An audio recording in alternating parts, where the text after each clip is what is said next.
欲望、ハワーはいかにして疑惑、シュブハを膨らませるのか。回答、想像してみてください。ある人の心の中で現世、ドゥンヤーの価値が膨れ上がり、それが最大の関心事となった一方で、来世、アーヒラの存在が霞んでしまった状況を、このような人物には、ジハード、奮闘、献身の本質を理解することはできません。自分の命や財産を捧げること、つまり彼にとっての巨大な現世を、彼にとっての小さな来世のために犠牲にすることなど、到底受け入れられないのです。現世の執着と富の蓄積が最大の目的となっているため、ジハードという法規定は非常に重荷となり、そこに疑惑が生じます。しかし、もし彼が主に立ち返り、物事の真実の姿を見つめ直したならどうでしょうか。永遠の来世に比して、現世がいかに儚い橋のようなものであるかを理解したなら、アッターは聖クルアーンでこう煽っています。彼らに現世の生活の例えを説きなさい。それは、神が空から降らせる水のようである。それによって地上の植物は生い茂るが、やがては枯れ草となり、風に吹き散らされるのである。洞窟章45節。現世は、永遠に続く来世の前では、一時的で些細な現象に過ぎません。物事の見方が本来の正しい位置に戻れば、ジハードは自明の理、当然のこととなり、むしろ主の道において殉教、シャハーダの栄誉を授かることを願うようになるでしょう。そうなれば、ジハードに対する疑惑など、そもそも存在しなくなるのです。理性的過程の危うさと欲望の関係。疑惑を抱く者は、自分の理性的過程に惑わされてはなりません。神の法規定に対抗して作り上げた頭の中の想像に慢心してはなりません。もし自らの視点と情欲を正しく律することができたなら、神の啓示に反対して持ち出した自分の理屈がいかに滑稽であるか、自ら失笑することでしょう。そもそも、理性的過程というものは、人によって千差万別です。誰もが自分の欲望を他人のそれよりも優先させ、自分の考えこそが真理に近いと考えますが、他人はそれを間違いだと否定します。もし真理が彼らの欲望に従ったならば、天と地、そしてその間に住むすべてのものは、きっと腐敗、滅亡してしまったことであろう。信徒たち章71節。理性的過程から導き出されるデータは極めて不安定であり、想像を絶するほど矛盾に満ちています。理性という道具は、欲望と結びついたとき、迷信や神話、妄想、幻覚を作り出すことから自らを防ぐ術、術を何一つ持っていません。理性的な過程は、ある物事とその正反対のものを同時に肯定し得ます。それは構築すると同時に破壊し、高めると同時に貶め、神格化すると同時に偶像化するのです。その論理、類推には際限がありません。なぜなら、その土台が欲望だからです。イブン・クタイバー・アッターの慈悲あれはこう述べています。彼らが理性的過程を神聖視して主張するように、もしそれが絶対的なものであるならば、計算士や測量士、技師たちがそうであるように、彼らの間で意見が分かれることはないはずだ。彼らの道具、計算機などは一つの答えしか導き出さないからである。ならば、なぜ彼ら、理屈をこねる者たちは誰よりも意見が対立しているのか。彼らの指導者たちのうち、二人として同じ意見にまとまることさえないではないか。理性的過程の虚妄と、神への完全なる帰依。理性的過程というものは、その土台が個人の欲望、パワーと主観的な創造にあります。故に、それらは人によって極めて激しく変動し、一貫性がありません。アッターの最大の慈悲とは、預言者性、ヌブーワと啓示によるメッセージです。そこに含まれるすべては、人間が傲慢な理性的過程によって積み上げた何者よりも優れているのです。自らの理性的過程を盾にして、審判の日に自らの迷いを正当化できると信じる者は、大きな錯覚に陥っています。アッターは聖クルアーンでこう煽っています。アッターへの呼びかけが受け入れられた後に、アッターについて論争する者たち。彼らの議論は主のお前では無効であり、彼らの上には、神の怒りがあり、激しい懲罰が下るであろう。相談章16節。見よ、彼らがいかに自分自身に対して嘘をついたか。彼らが捏造していたもの、偶像や言い訳は、彼らから消え去ってしまったのである。家畜章24節。彼らは、脆弱な理性的過程によって自分自身を欺いたのです。彼らが捏造した論理は、アッターのお前では一切の正当性を持ち得ません。人間が自らの不確かな知性を持って、主の定められた法に異議を唱えることほど奇妙なことはありません。万物の主の法よりも、正しく、公正で、地に満ちたものなど存在するでしょうか。確信を持つ人々のために、アッラーよりも優れた裁きを下せる者が他にいるだろうか。食卓章50節。アッラーこそが創造主であり、何が牧師もべたちにとって最善であるかを最もよく知っておられるお方です。作られたお方が、その性質を知らぬはずがあろうか。彼こそは微細なことまで通行されるお方、全知のお方である。体験章14節。故に、自らの欲望を神の方よりも優先させる者は、誘惑に負けた者に過ぎません。それは、彼らがアッラーの下されたものを嫌ったためである。故に、神は彼らの行いを無効にされた。ムハンマド章9節。救いへの道、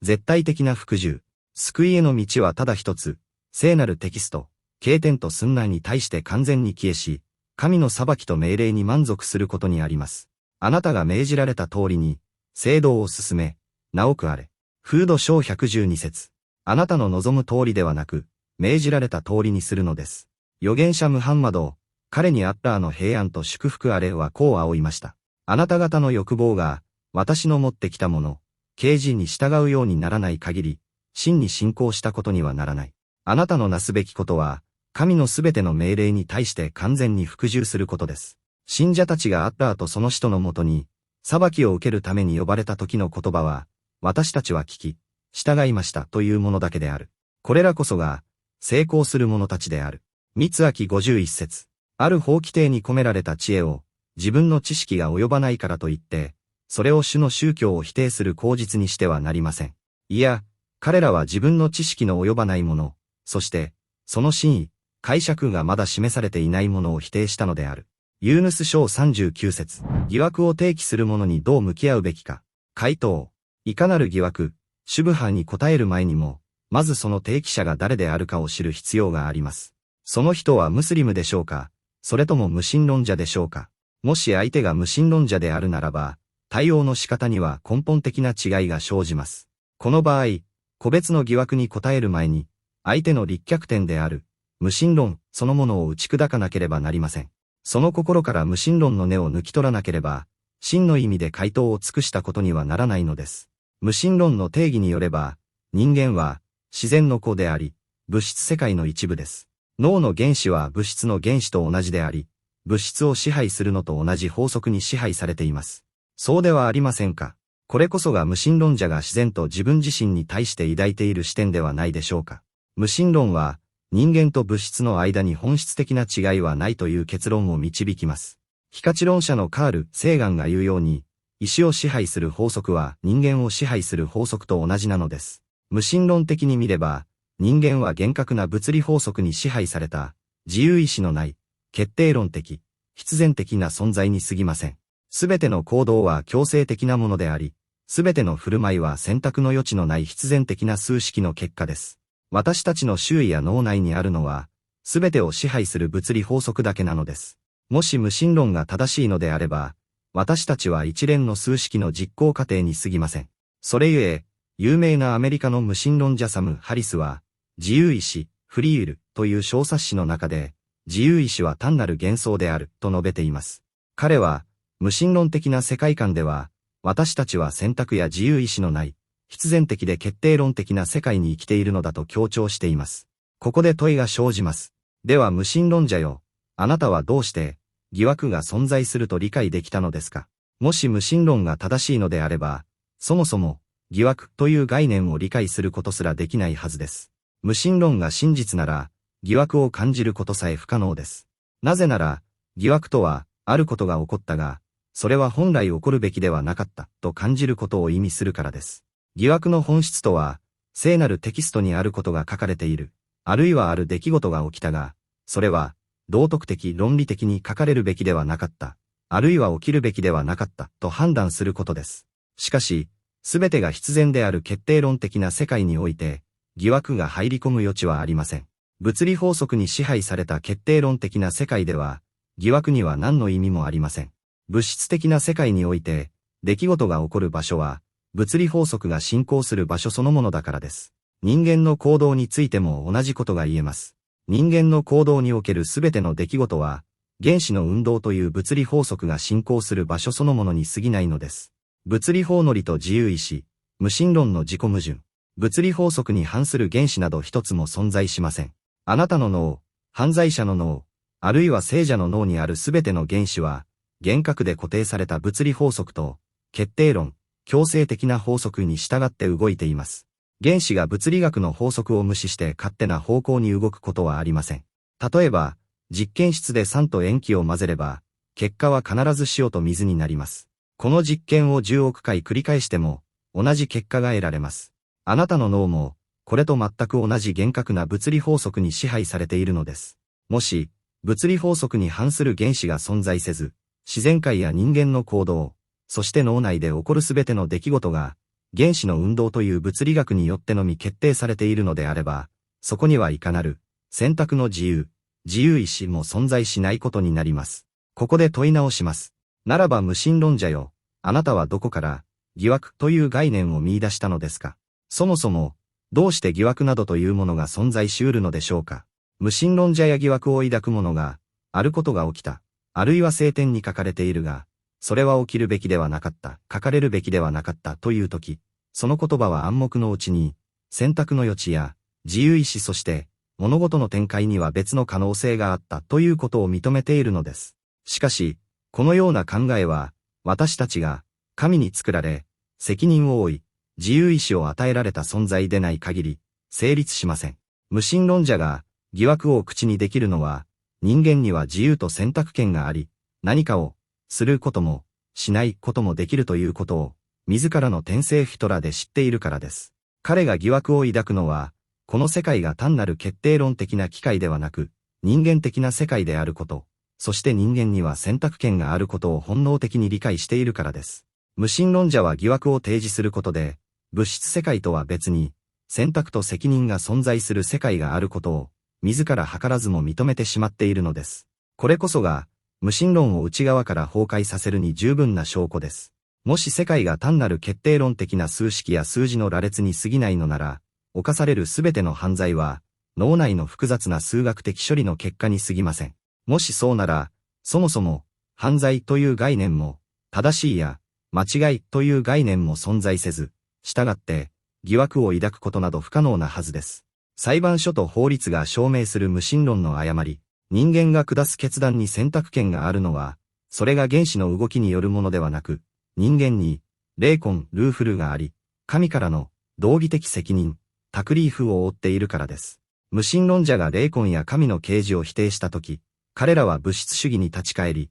必然的に、決定論、宿命論を主張せざるを得なくなりました。しかし、ここに恐ろしい自己矛盾が生じます。彼らは天性、フィトラでは自分が自由であることを知っていながら、思想上は自由を否定しているのです。私は、完全な決定論を説く無神論を信じながら、同時に、裁判所が存在することを当然と考えている人々が不思議でなりません。裁判所の存在そのものが、決定論が間違いであることを証明しています。もし全てが強制であるなら、自分の行動に対して裁かれる人間などいるはずがないからです。裁判所、法律、憲法、罰則、報酬、これらはすべて、人間には自らの決断に責任があり、自由意志があるという人類共通の天性的な合意、イジマーに基づいています。もし無神論が正しいなら、司法も法律も無意味であり、そもそも、犯罪など存在しません。犯罪とは、ただの決定論的な行動に過ぎないからです。殺人を犯したいという欲求が単なるホルモンの影響であり、引き金を引く指の動きが単なる原子の反応であるなら、どうしてその人を裁けるでしょうか。司法、法律、憲法、刑罰、称賛、これらすべてが、無神論は誤った考えである、と告げています。無神論は、人類の狂気における奇妙な一場面であり、その狂気を誇っているに過ぎません。それは、人間のあらゆる天性的な合意に反しているのです。結論としてのルール。物理法則に反する原子は存在しません。したがって、無神論者が疑惑があると主張すること自体が、無神論が間違っているか、あるいは物理学が間違っているかのどちらかであることを示す決定的な証拠なのです。絶対的道徳観と無神論の矛盾。なぜ無神論者は疑惑を抱けるのか。無神論者が疑惑を主張することには、もう一つの根本的な問題があります。無神論者が疑惑があると主張すること自体、彼が知らず知らずのうちに絶対的な道徳的価値観を事前に信じていることを意味します。全人類が共有する絶対的な道徳基準が存在し、その基準に照らして、聖典の記述がこの絶対的道徳に反していると想像した瞬間に、彼の脳裏に疑惑が跳ね上がるのです。もし彼がこの絶対的な道徳的価値観の存在と正当性を事前に信じていなければ、それを疑惑として認識することも、議論することも不可能です。彼が自分の抱く疑惑を強調し、それが全ての人にとっても疑惑であると主張して論争に挑むのは、こうした価値観が真実であり、全人類の天性ヒトラーに深く根ざしていることを、彼自身が確信しているからに他なりません。道徳的目的論、ガイアと天性。また、無神論者は自らの天性によって、道徳的目的論、目的性、ガイアが存在することを知っています。道徳的目的論とは、人類が合意し、意識の中に定着させ、到達しようと切望する、道徳的なゴールがあるという考え方です。この、道徳的目的が必要である、という感覚は、脳内の原子の運動から生まれるものではなく、天性、フィトラと神からの道義的責任、タクリーフに由来するものです。ここで問いが生じます。無神論的な視点によれば、世界は最初から最後まで、無意味で虚無的なはずです。そのような世界観を持ちながら、どうして道徳的な目的を信じることができるのでしょうか。道徳的な目的論は、この物質世界に属する産物ではありません。それは神からの道義的責任、天性、そして霊魂、ルーフルの産物であり、脳内の物理学の産物ではないのです。私たちが授かった天性、つまり、絶対的な道徳的価値観という天性、そして、道徳的目的が必要であるという教えられた知識がなければ、人間が疑惑を抱くことも、それが疑惑であると理解することも、さらには他人も同じようにそれを疑惑と感じるだろうと推測することも不可能です。彼は、全人類が自分と同じ天性を持ち、同じ道徳的目的論を共有していると知っているからこそ、疑惑を抱き、それについて論争するのです。結論、無神論の不在の証明。人間が疑惑があると錯覚するのは、自分が自由で責任ある存在、ムカッラフであり、絶対的な道徳と目的が存在すると天性で知っているからです。極めて簡潔に言えば、彼らの中にも真の意味での無神論など存在しないということです。すべての人間の中には、道義的基準が備わっており、無神論者もその基準が万人に共通であることを知っています。その基準をよりどころにして、彼は特定の行為に道徳的問題があると考えます。他人も自分と同じように疑問を抱き、同じ道徳的葛藤を経験するはずだと確信しているからこそ、彼は批判を行うのです。これは、彼がその道義的基準を完全に信頼している証拠です。無神論者が自らの疑惑を擁護するために激しく論争し、議論を戦わせようとすればするほど、彼は無意識のうちに、自分が決定論的な自然の子ではなく、神から責任を負わされた存在であることを証明しています。彼が疑惑を必死に守ろうとするその激しさは、そのまま、絶対的な道徳的価値観と目的が存在するという主張の激しさであり、全人類は自らの行いに責任を負い、裁かれるべき存在であるという信念の激しさそのものなのです。道徳的責任と理性の不在、無神論における最大の矛盾。無神論者が疑惑を必死に守ろうとするその激しさは、彼自身が神によって作られた存在であることを証明しています。あなたの周囲の世界はすべて、道徳的に、無垢です。あなたの後ろにある壁は、善悪を知っているでしょうか。原子、石、山、動物、惑星、あるいは銀河の中に、道徳的価値観を知るものが一つでもあるでしょうか。周囲の世界は完全に道徳的に中立であり、善も悪も、神聖さも不浄も知りません。しかし、人間であるあなただけは違います。あなたは道徳的に無垢であることはできません。あなたの選択肢は、善であるか、悪であるかのどちらかです。この地上で道義的責任、タクリーフを負っているのは、人類と人、霊的存在だけなのです。もし誰かが、私は道徳的に無垢な動物だ、と言ったとしても、あなたはそれを受け入れないでしょう。あなたは彼の行動を、自分の天性に備わった善悪の基準に照らして判断するはずです。人間は、たとえ心から望んだとしても、道徳的に中立な動物になることはできません。理性の問題、脳と知性の違い。三つ目の問題は、理性、アクルです。アッターは人間に理性という偉大な恩寵を授けられました。理性は意味を理解し、概念を把握し、人間を間違いから引き止めます。人間は理性があるからこそ、疑惑を認識できるのです。しかし、